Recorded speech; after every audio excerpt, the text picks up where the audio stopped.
Si est bien connu, tous les bons chiens finissent par retrouver le chemin de leur maison. Mais certains ou certaines, comme Pip, petite teckel australienne, doivent entreprendre un long détour pour y arriver. Zoé et Guy Heilbeck, un couple de quadragénaires du pays des kangourous, ont changé de vie en 2018, vendu leur maison, acheté un yacht et pris la mer pour faire le tour du monde en famille.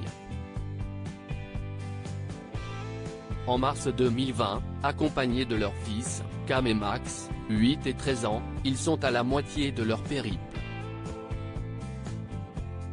Ils naviguent dans les eaux de Key West, en Floride, lorsque la pandémie de Covid-19 déclenche la fermeture des frontières dans le monde entier. Branle-bas de combat, la famille a moins de 48 heures pour amarrer son yacht et rentrer à Sydney. Hélas, à cause des règles sanitaires très sévères que l'Australie impose à toute entrée d'animal sur son territoire, il leur est impossible, dans ce délai, d'amener leur chienne.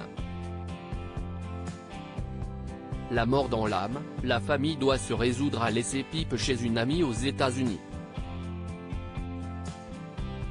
Les formalités administratives pour rapatrier leur chien deviennent plus compliquées que jamais à l'origine, nous nous attendions à ne partir que 6 semaines et à revenir pour continuer le voyage, explique Zoé. Mais la fermeture des frontières dure.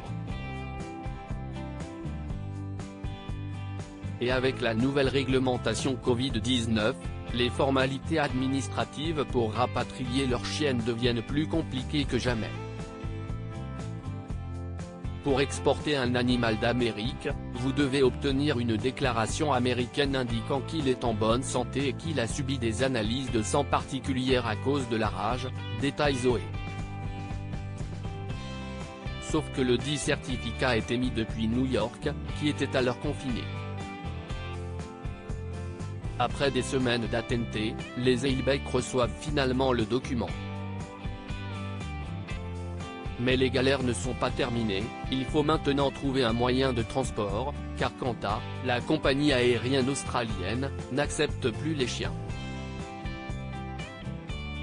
Grâce à la publicité faite sur ce périple canin, un volontaire se propose pour ramener Pip. La famille trouve alors une astuce, elle décide de faire voler Pip depuis Los Angeles jusqu'en Nouvelle-Zélande, puis d'engager une société de transport d'animaux de compagnie pour le transférer en Australie. Reste un dernier défi, trouver un vol qui soit sûr, car il fait trop chaud dans la soute pendant les mois d'été, et qui ne sera pas annulé.